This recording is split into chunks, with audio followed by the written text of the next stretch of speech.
Welcome to NBC Sports presentation of the Ford Ironman World Championship.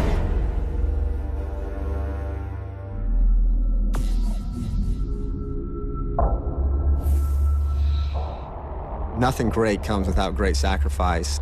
Those are the things that you're going to take with you in life, to know that when your back's up against the wall, you can do whatever it takes to claw, fight, bite, dig, get your way out of it. Ironman racing, it's the only time you're really true to yourself. It's the only time that you actually face yourself.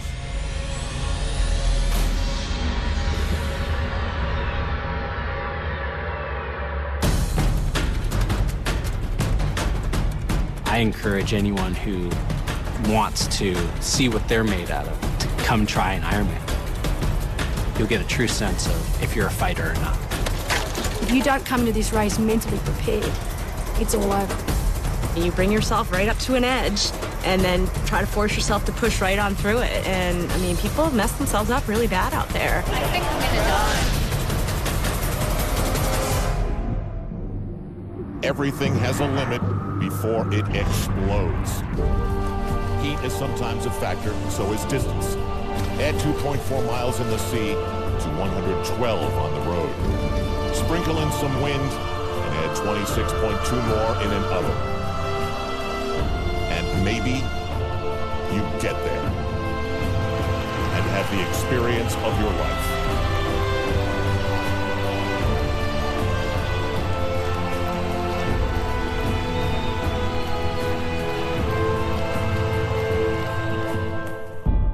Or maybe you don't. Dawn, the pier in Kailua on the Big Island of Hawaii. 1,800 people are here to fulfill a commitment they made long ago. To do this, the original and now famous Ford Ironman World Championship. Get in line, get a number, check your bike, and wait. 2 years ago, Australia's Craig Alexander made his Ironman debut and finished second. Last year, he won it. His biggest competition could come from a former champion, Chris McCormack.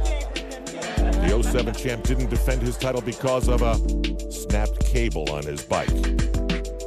I haven't been beaten, but I'm definitely not the champion. There is a new champion that was crowned last year. Last year when I went back and watched the race and watched the guys finish and watched a new champion being crowned, and I felt the emptiness of having something and losing it. Craig Alexander, trying to become only the fourth man to defend his title. On the women's side, Chrissy Wellington's only raced in Kona twice and won it both times. Only 2 other women have ever won 3 in a row. Chrissy Wellington is an amazing athlete. She's almost, I would like to say, years ahead of the rest of us. I mean, she's a phenom, you know, and it's depressing because, I mean, to this point in just about any race, none of us have been able to give her a race.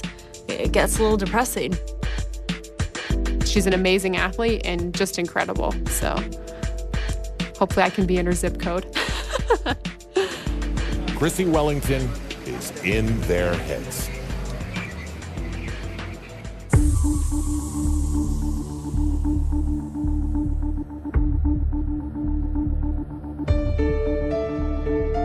There they stand.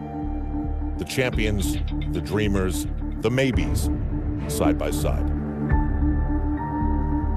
Once your bike is racked and everything's in place and you're just walking down to the water, your mind kind of empties and there's nothing that you're thinking about. It all kind of falls away and you just get this little sense of calm and kind of readiness for what you're about to undertake. On Saturday morning, there would be not one soul in that water that could say that they weren't nervous. It's the most horrific time and I can never get used to it. This is probably the worst part of the whole triathlon career, is that hour or 30 minutes before the race starts, because everything tightens up and you have the feeling you can't breathe. It's that gut-wrenching butterflies, just almost a sick feeling at the back of your throat, which I know sounds repulsive, but it is. It's almost like you can't swallow because there's that big lump in your throat.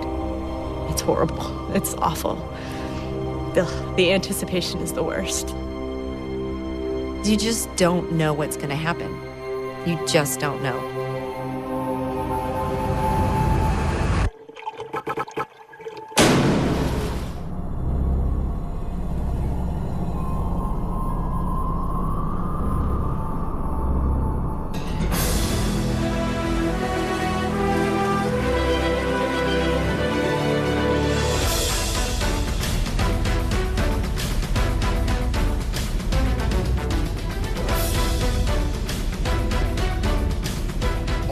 Pent-up emotion and energy gets released simultaneously, and it's a violent explosion.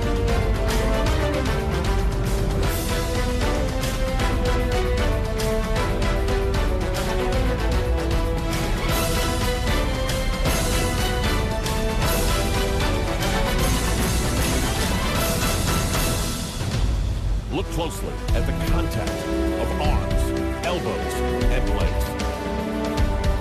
Most belonging to those who know they cannot win, but have the mentality to somehow be at the front where the action is. To go as hard from the very first second and get the most that they can out of pushing themselves to a place they have never been. When they reach a limit and there is no next step. No one here can imagine that.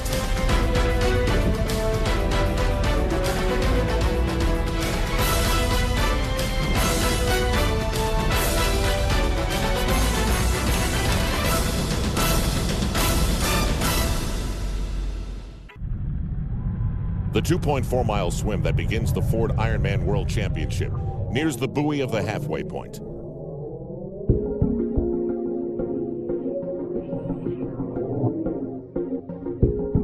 Who is leading here is almost insignificant. The swim winner has only won the race once.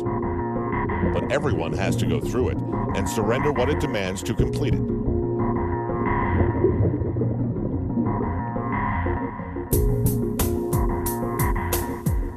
Hawaii's own John Flanagan is first out of the water. But the strong swimmers know the pack behind is a hungry group.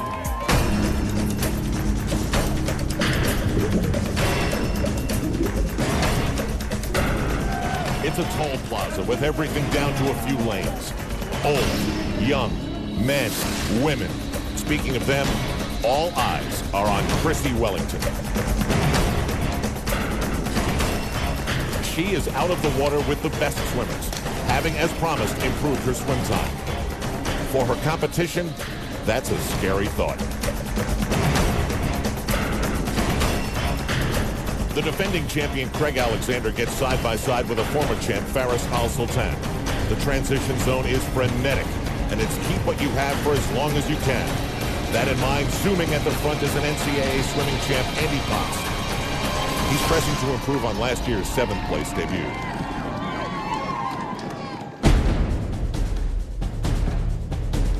Then there is Chrissy Wellington, back-to-back winner, looking to go three-peat.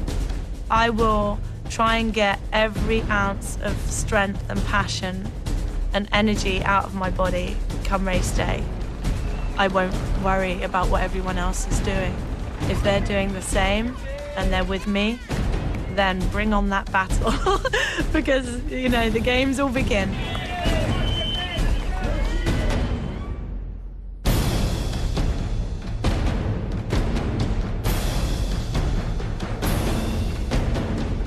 Andy Potts is a great swimmer, but now he's the hunted. He was in this position last year, and he knows what's on his heels. Chris McCormack is certainly a hunter. The 07 champion and a pack of pursuers waiting to make their move. Also chasing Potts are two former champions, Faris Al-Sultan, a winner in 2005,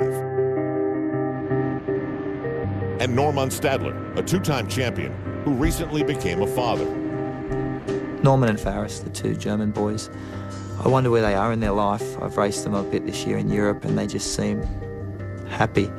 You know, not that you can't be happy and race, but they seem content with what they've done and where they are.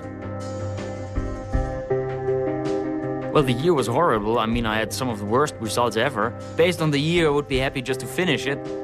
This year